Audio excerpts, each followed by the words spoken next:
Les Madridistas, défaite face au FC Barcelone, 3-1. Le Real Madrid termine donc à la deuxième place de cette Super Coupe d'Espagne en Arabie Saoudite. Real Madrid 1, FC Barcelone 3. Un très bon match du FC Barcelone ce soir. Et encore une fois, une mauvaise prestation des hommes de Carlo Ancelotti. On en parle tout de suite dans un débrief. Et tu nous en veux car on en fera toujours plus que toi. Voilà les Madridistas, j'ai envie de dire j'espère que vous allez bien comme d'habitude, mais j'imagine que vous êtes hyper triste. Défaite du Real Madrid face au FC Barcelone, 3-1 avec ce but de Karim Benzema dans les derniers instants de ce match. Le Real Madrid, non, n'est donc pas champion de cette Super Coupe d'Espagne. Je vais essayer de faire très très court honnêtement pour ne pas vous faire 15 minutes. J'ai l'impression que c'est le débrief du match de Villarreal et j'ai l'impression que c'est un petit peu ce que je répète depuis 2 vidéos, depuis mon retour en 2023 maintenant. Directement dans les commentaires, dites-moi ce que vous en avez pensé de ce match. Mais c'est de plus en plus triste. J'utilisais beaucoup le terme préoccupation, préoccupant dans le dernier débrief face à Villarreal. Et on a touché le fond. Face à Valence, c'est passé limite au tir au but grâce à un grand Thibaut Courtois. Un Thibaut Courtois qui nous a aussi sauvés ce soir lors de nombreux duels face à Lewandowski, face à Ousmane Dembélé. Un FC Barcelone qui est rentré dans son match, un FC Barcelone qui a fait un pressing, un FC Barcelone qui a fait les efforts collectivement.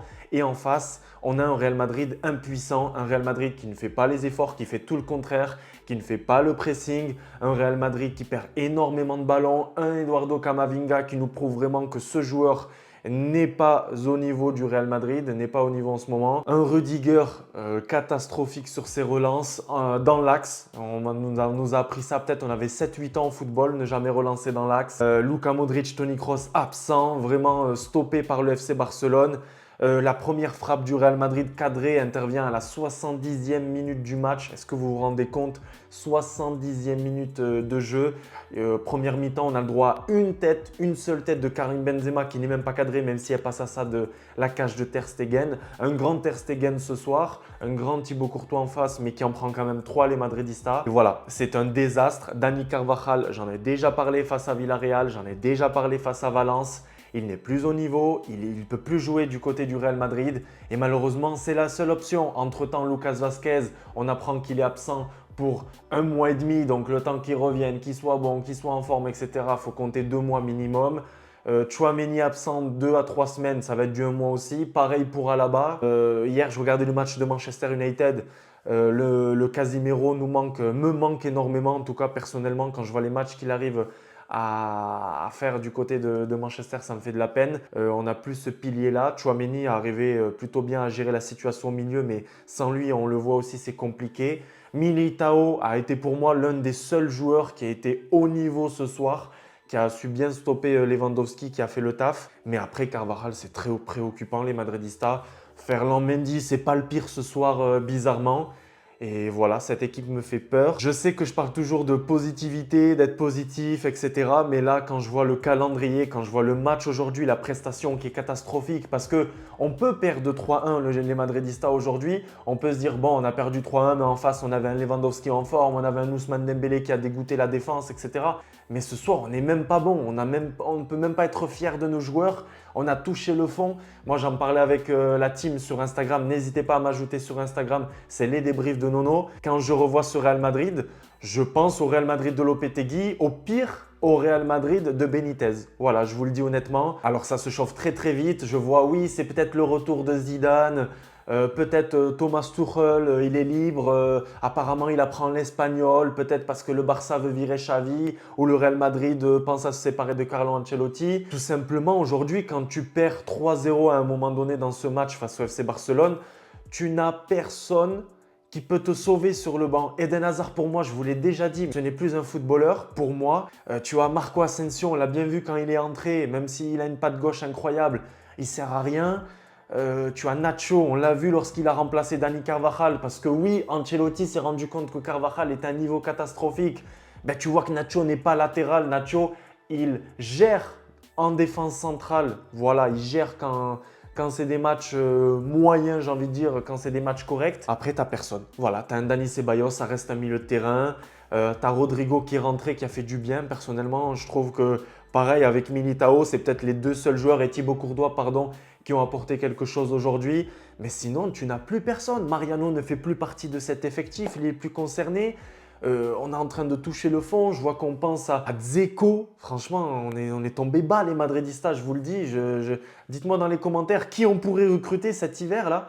Mais ce club ne veut pas recruter. On attend, je ne sais pas ce qu'on attend justement. Est-ce qu'on attend l'été 2023? Est-ce qu'on attend 2024? Est-ce qu'on attend le… Je ne sais pas ce qu'on attend. On a un stade où on a investi je ne sais pas combien de millions d'euros. Ils ont dû en rajouter d'un côté. Malheureusement, ça part en vrille. Ça part en vrille après cette Coupe du Monde et je ne suis pas du tout rassuré. Je vous le disais tout à l'heure, je me suis un petit peu perdu parce que je suis très déçu, les Madridistas. Je suis triste et je suis déçu. Si on prend le calendrier, jeudi, on joue Villarreal qui nous a gagné il y a quelques jours. Villarreal est dans une très bonne dynamique. Villarreal enchaîne les victoires. Ils nous ont gagné. Ils savent ce qu'ils ont à faire jeudi en Coupe du Roi. C'est les huitièmes de finale, les Madridistas. J'ai peur pour cette Coupe du Roi. Dimanche, tu te déplaces à San Mamés du côté de Bilbao contre l'Athletic. Liverpool, c'est début février. Je crois que c'est la mi-février en Ligue des Champions. Oui, Liverpool ne va pas bien en ce moment. Oui, Liverpool vient d'en prendre 3 cette semaine et ils sont vraiment pas bien. Mais à ce moment-là, j'ai envie de te dire qu'on est au même niveau en ce moment. Parce qu'ils en ont pris 3 contre Brighton, si je ne dis pas de conneries. Bon, nous, c'est un autre adversaire, c'est le FC Barcelone, qui a bien joué ce soir. Et ça, il faut l'admettre. Quand on joue bien, on joue bien. Quand on joue mal, on joue mal. On a mal joué, ils ont très bien joué.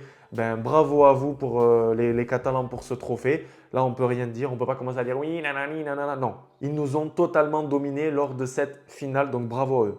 Maintenant, je vous l'ai dit, le calendrier me fait peur. Le jeu proposé me fait peur. Le banc me fait peur. Et la stratégie de recrutement me fait peur. C'est-à-dire qu'il n'y en a pas. Tout simplement, c'est on ne va pas recruter. Carlo Ancelotti qui continue. En ce moment, je suis en train de lire sa biographie, son livre. L'homme qui murmurait aux oreilles avec sa stratégie de management sans crier sur les joueurs, sans s'énerver, etc. Voilà, il continue dans son discours en conférence de presse. J'ai la meilleure plantilla j'ai le meilleur effectif au monde, j'ai les meilleurs joueurs au monde, c'est normal, c'est de la psychologie, c'est pour bien les maintenir, essayer de garder tout ça positif. Et j'ai peur de la suite. À la Madridine à Damas, parce que ça bouge pas.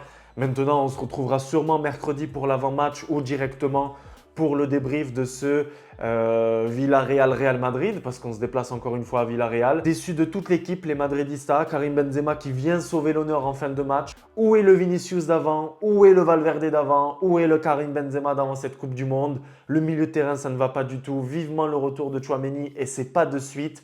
Et cette défense qui était si solide, qui était costaud, les Madridistas, elle est en train de prendre l'eau complet. Il nous faut un arrière droit. Ne me parlez pas de Vinicius Tobias, même s'il est très sympa, même s'il est jeune.